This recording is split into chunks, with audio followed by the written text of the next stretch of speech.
Now that we've seen the 7th axis run, let's start to tear it apart, look at the hardware, and then also look at the software and the system overview. So with that, let's start out with the frame. The frame is a 3-inch by 1.5-inch thick mild steel box with a flat face. It's very, very important that you have a flat face so that the rail mounting for the robot carriage is straight and even, and there is no variation there.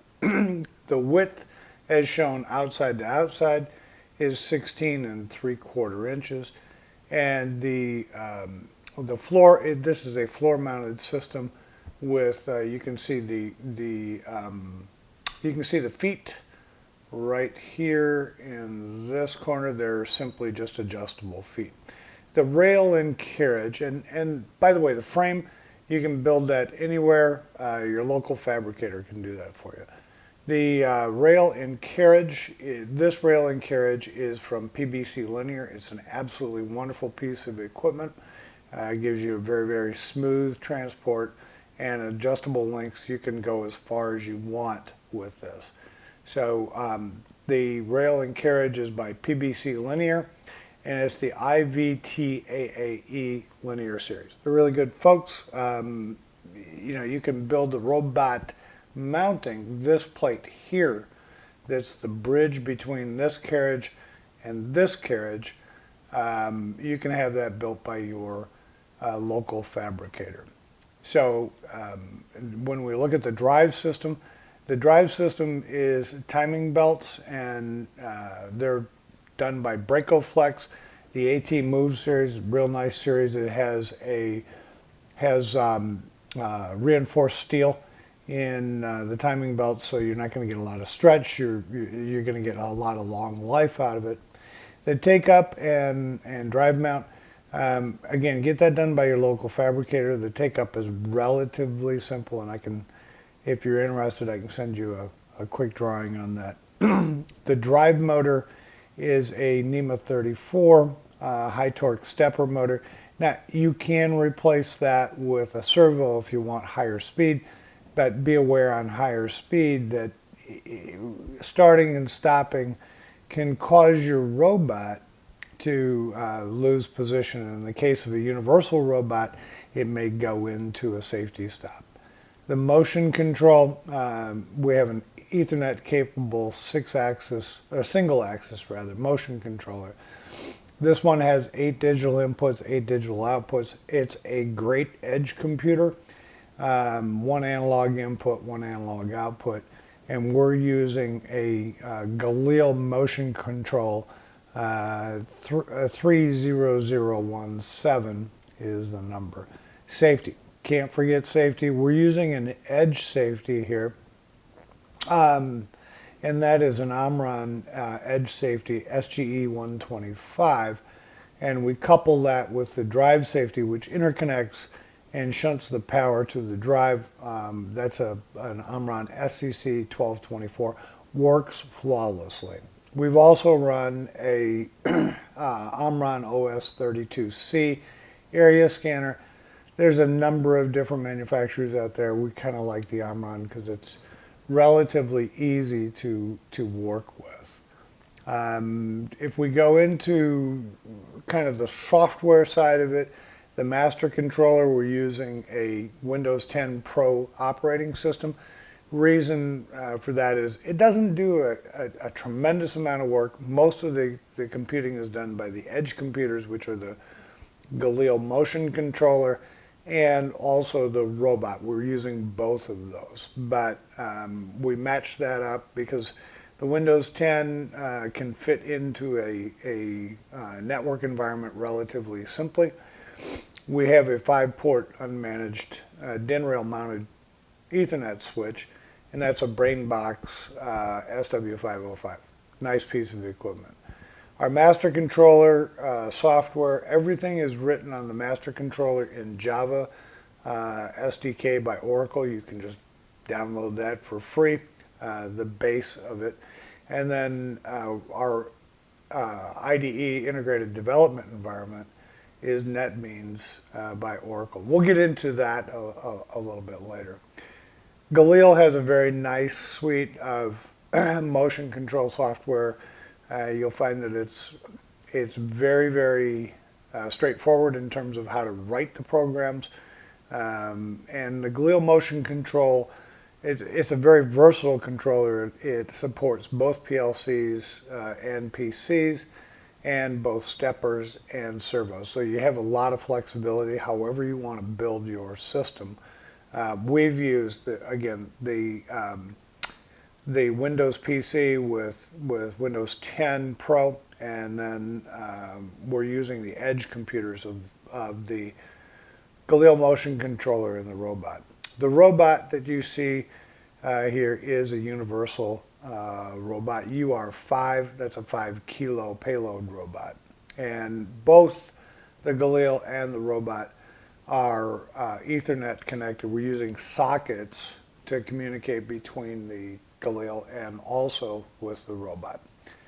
So when we take a look at the additional hardware, we have some momentary switches. You'll see them here, and that's essentially setting position during calibration. We'll talk about that a little bit later. We have a 48 volt power supply that runs to the high torque stepper motor, and a 24 volt power supply to power the motion controller, the safety components, and so forth. A little electrical cabinet. We've placed ours here. You can put it really anywhere you want. And then we use some T-slot extrusions here to mount the momentary switches so that these positions are not fixed, but they can be variable. So all you need to do is move it and then recalibrate it. Power supply is 20 amp, 110 volt, and you want to make sure that it's protected by a surge protector. So when we look at the overall flow, the master controller takes care of the program flow, and it integrates the control of the robot and the axis motion. It sits outside of everything, and then you look at the motion controller and the robot, they both sit inside this safety envelope. It's real important that the safety envelope is standalone, and the computers can do whatever they want, but the safety envelope controls whether or not the robot moves. So if there's a safety violation, you're not going to move the axis, you're not going to move the robot. The motion controller contains the axis position and the position sensing. We'll get into speed and so forth in just a little bit. Finally, the robot does the task execution and optional task reporting.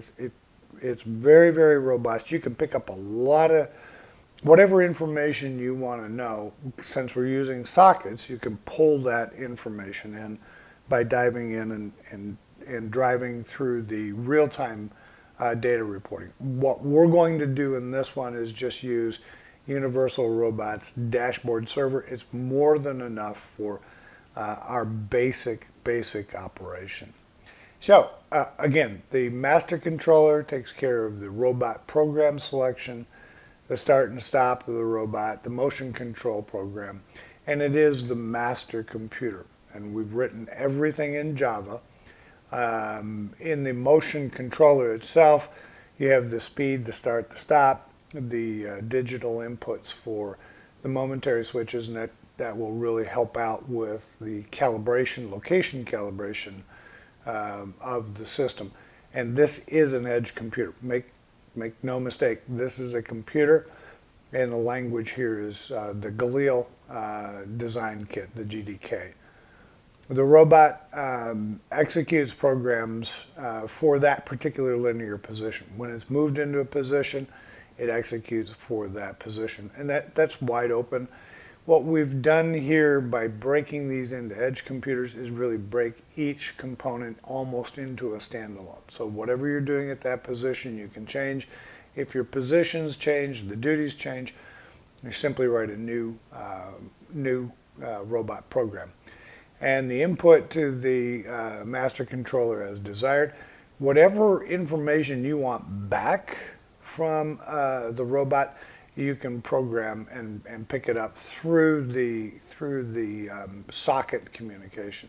And this also is an edge computer. And the language here is Universal Robots Polyscope. The safety systems, obviously this is a collaborative robot. We selected that because of its safety capabilities, and we did not need a heavy payload. Our onboard contact safety is built into the collaborative robot, but we also have the edge safety that we showed you a little bit earlier. And finally, you can put an area scanner on there. We use the Omron OS32C, but you could also use safety match. There's a whole number of those. And again, the safety system is completely standalone. So, I know this is a quick introduction. This is part one. If you have some programming experience, by the end of this series, you'll have everything you need to build your own seventh axis, and I think you'll find it far more flexible and definitely less expensive than what an integrator would charge you.